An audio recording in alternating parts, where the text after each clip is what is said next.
Simply Financial with Christopher Calandra, Certified Financial Planner, is an innovative, comprehensive, informative, and cutting-edge podcast that discusses financial topics ranging from personal finance, economics, politics, and personal growth. Simply Financial will cover intriguing and thought-provoking questions so that the listener can simply increase their financial IQ.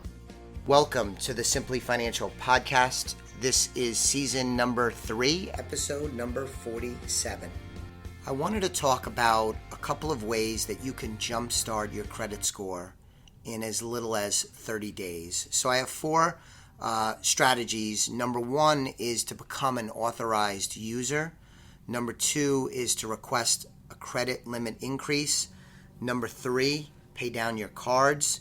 And number 4, check for credit report errors. Let's talk a little bit about each of those.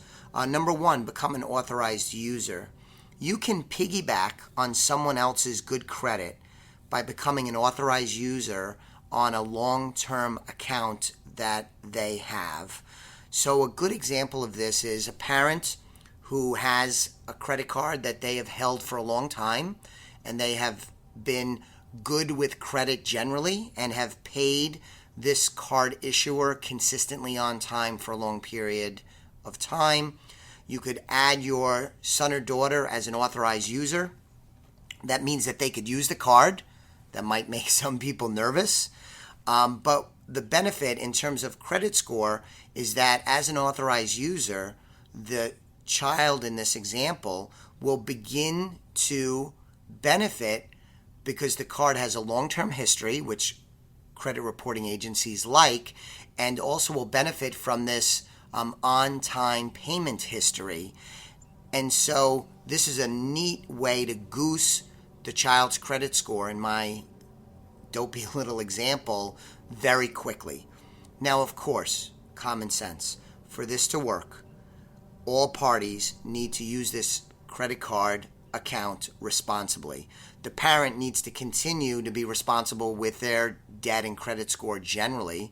They need to pay this credit card on time, just like they had been doing previously. But also the child needs to act responsibly and not ruin this good payment history and create late payments. And they certainly don't want to overcharge on the credit card. But number 1, become an authorized user is an excellent way to jumpstart your credit score. Number 2, you could request a credit limit increase. So if you have a card, you could request from the issuer that they increase your credit line. There's a good chance that they will do this. It's good customer service, and if you have a good payment history, they are likely to approve a credit limit increase. In many instances, they will not even check your credit. They'll just look at your history with them to get a increase approved. Let me point out that credit utilization rate is a very important part of your credit score. It probably accounts for as much as 30% of your credit score. So what is a credit utilization rate? Let's use the example that you have a credit card and it has a $1,000 credit limit. If you use 900 of that $1,000 limit, you have a utilization rate of 90%, meaning you're using 90% of the credit that's available to you. Higher utilization rates hurt your credit score. Lower utilization rates help your credit score. The credit agencies view that if you're maxing out your credit or you're close to maxing out your credit, that becomes a worrisome sign and it will influence your credit score in a negative way. So if, let's say, you have a credit card with $1,000 and you are using $500 of it, that's your balance, you have a utilization of 50%. And if you go to that card issuer and they agree to approve your limit increase to $2,000, well, then your utilization drops from 50%, right, 500 of the 1,000, to 500 debt on a $2,000 limit. Your utilization drops to 25%, and the credit agencies like that, and more than likely it would increase your credit score very quickly. So that's number 2, request a credit limit increase. Number 3, pay down your cards. This is another way that you could decrease your utilization rate. So going back to my previous example, if you had a $1,000 credit limit and a $500 balance that you have not paid off, which, by the way, you should pay off. It's bad if you want to create wealth to be carrying credit card debt and paying astronomical interest rates on that debt. It's not a successful way to build wealth. But going back to my example, $1,000 credit limit, you have $500 of debt, your utilization is 50%. If you take my advice and you hammer away at that debt and you want to pay it off completely, your utilization will go to 0%. That'll help your credit score. Or if you pay down half of it, the 500 debt goes to 250, and voila, your utilization goes to 25%. That is very attractive in thinking about getting your credit score higher. As a general rule, lower than 50% is way better than greater than 50% utilization rate, but you want to drive it as low as possible. So number 3, to help jumpstart your credit score, is pay down your cards.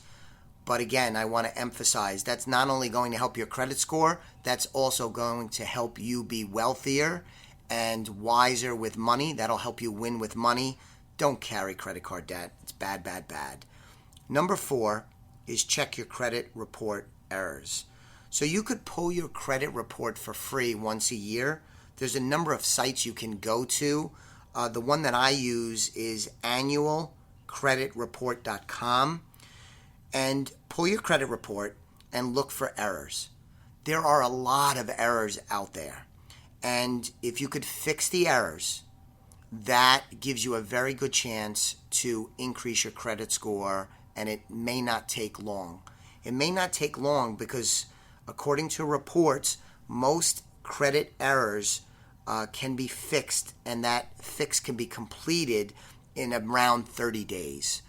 So pull your credit report, make sure everything on there is accurate, and if you find errors, proactively contact those credit agencies to get those errors fixed. And if there is an error and you can get it fixed, that will help your credit score. So those are some quick ways you could jumpstart your credit score. Consider becoming an authorized user, request a credit limit increase, pay down your cards, which is always a good idea. And lastly, check your credit report for errors, and if there are errors, get them fixed.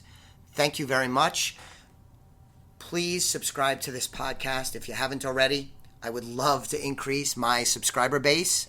We've had a lot of success with that already, but I could use your help some more. You could go to elliottwealth.com and you could subscribe right at our website. Plus, while you're there, you could sign up for a complimentary consultation with us if you're not a client already, and you can find more information about how we help our clients win with money. Thanks so much for listening today. I will be back with you on the next episode of the Simply Financial podcast very soon. The views expressed are not necessarily the opinion of SagePoint Financial Incorporated and should not be construed directly or indirectly as an offer to buy or sell any securities mentioned herein. Investing is subject to risks, including loss of principal invested. Past performance is not a guarantee of future results. No strategy can assure a profit nor protect against loss. Please note that individual situations can vary. Therefore, the information should be relied upon when coordinated with individual professional advice. Please note, the information being provided is strictly as a courtesy. When you link to any of the websites provided here, you are leaving this website. We make no representation as to the completeness or accuracy of the information provided at these websites, nor is the company liable for any direct or indirect technical or system issues or any consequences arising out of your access to your use of third-party technologies, websites, information, and programs made available through this website. When you access one of these websites, you are leaving our website and assume total responsibility and risk for your use of the websites you are linking to.